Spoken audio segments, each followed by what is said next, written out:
ইতিহাস আৰু প্ৰকৃতিৰ অপূৰ্ব সংগম। সৰু পথাৰৰ ১ নং ৰজাপুখুৰীৰ সৌন্দৰ্যই মোহিছে বাটৰুৱাৰ মন। কছাৰী ৰজাৰ স্মৃতি বিজড়িত সৰু পথাৰৰ ৰজাপুখুৰীৰ প্ৰাকৃতিক সৌন্দৰ্যই হাত বাউলি মাতিছে বাটৰুৱাক। ঐতিহাসিক ৰজাপুখুৰীৰ পাৰত মুগ্ধ বাটৰুৱা। বহাগ আৰু জেঠ মাহৰ সন্ধিক্ষণত সমগ্ৰ অসমৰ প্ৰকৃতিয়ে যেন এক নতুন ৰূপ লাভ কৰিছে। চাৰিওফালে কেৱল ৰঙৰ মেলা, সোণাৰু ফুলৰ হালধীয়া হাঁহি।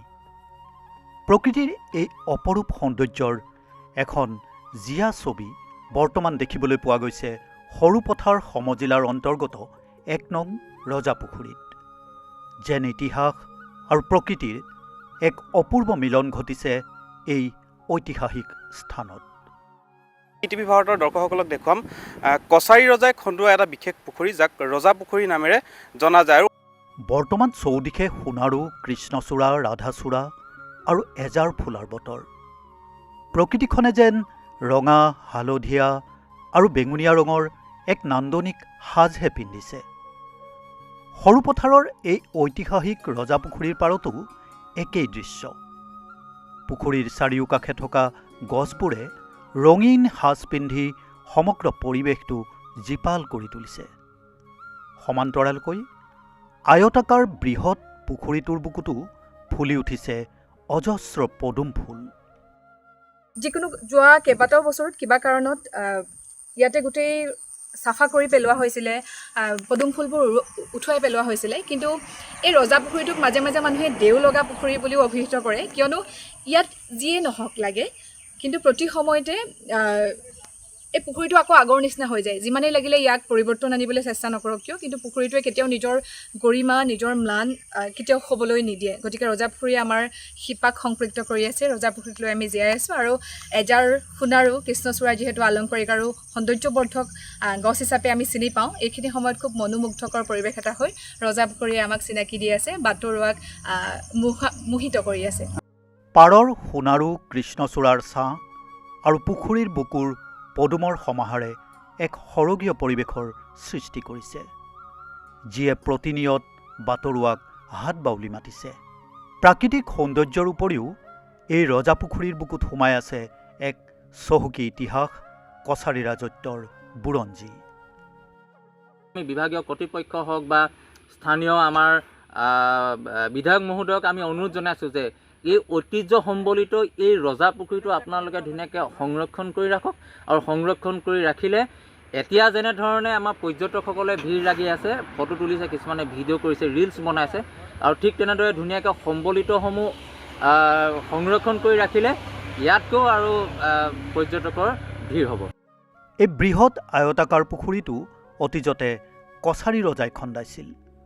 প্ৰাচীন কালৰ ৰাজকীয় আভিজাত্য আৰু জল সংৰক্ষণৰ সুব্যৱস্থাৰ এক নিদৰ্শন হিচাপে এই পুখুৰীটো আজিও জিলিকি আছে।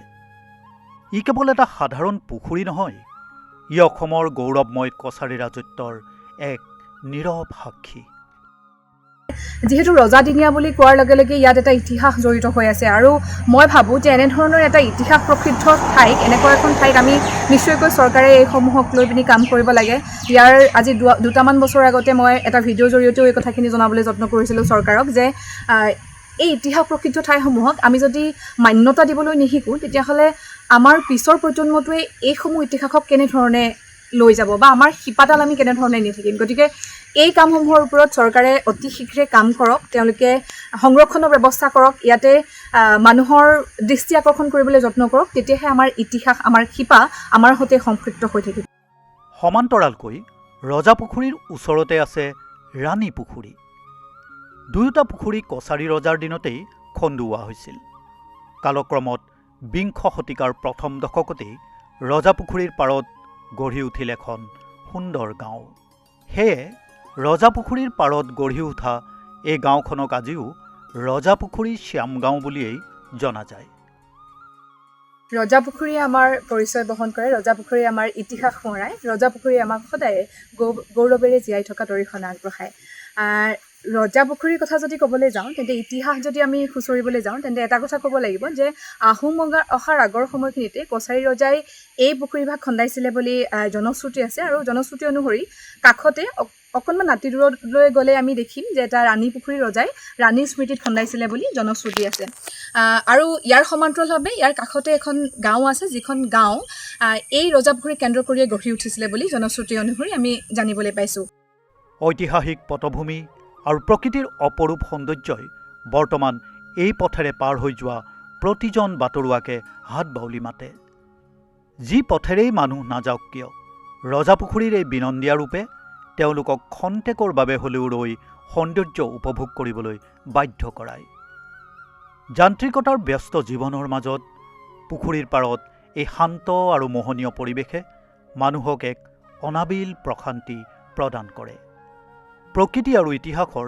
এনে সুন্দৰ সংগমস্থলীয়ে ভৱিষ্যতে অঞ্চলটোত পৰ্যটনৰ এক নতুন সম্ভাৱনা কঢ়িয়াই অনাৰো আশা আছে ৰজা পুখুৰী যদিহে কিবা চৰকাৰে উদ্যোগ লয় বা বিভাগে উদ্যোগ লয় তেনেহ'লে পৰ্যটনৰ অন্যতম এটা ক্ষেত্ৰ হ'ব পাৰে এই ঐতিহাসিক ৰজাদিনীয়া ৰজা পুখুৰী সমান্তৰালকৈ ইয়াত এটা ৰাণী পুখুৰীও আছে আৰু এই ৰজা পুখুৰীক কেন্দ্ৰ কৰি ইয়াতে ঊনবিংশ শতিকাৰ প্ৰথম দশকত আচলতে ইয়াতে এখন গাঁও স্থাপন হৈছিল ৰজা পুখুৰী চিয়াম গাঁও নামেৰে জনা যায় আৰু এনেদৰেই বৰ্তমান এই ৰজা পুখুৰীয়ে কিন্তু প্ৰত্যেকজন আচলতে পথচাৰীৰ দৃষ্টি আকৰ্ষণ কৰিছে পদুম ফুল আৰু সমান্তৰালকৈ পুখুৰীৰ পাৰত থকা কৃষ্ণচূড়া এজাৰ আৰু সোণাৰু গছে সময় এতিয়া ইতিহাস প্ৰসিদ্ধ এই ঠাইখনক সংৰক্ষণ কৰি ৰখাৰ তেহে আমাৰ ইতিহাস আমাৰ শিপা আমাৰ সৈতে সম্পৃক্ত হৈ থাকিব সৰুপথাৰৰ পৰা যুগল মেধিৰ প্ৰতিবেদন ইটিভি ভাৰত অসম